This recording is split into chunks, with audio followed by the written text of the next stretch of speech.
يا بنت الوسخة، أنا يا بنت مش نبهت عليك تطلعيش في نص الليالي. أنت ليه بتتعمل أسطورة كده يا بنت؟ أنا مش منبه عليك تطلعيش في نص الليالي يا حيوانة.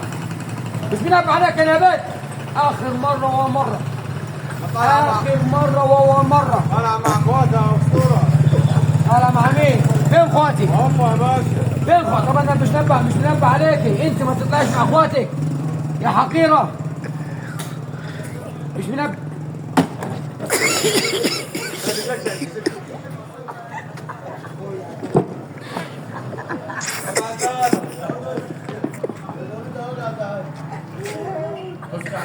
بص حبيبتي ما تزعليش حق خلاك. حق خلاك. انا اسف جدا. شكرا. عزيزي المشاهد، عزيزي المشاهدون، كنتم مع نجمه، ما تزعليش حق خلاك. خلاص تزعليش حق خلاك خلاص.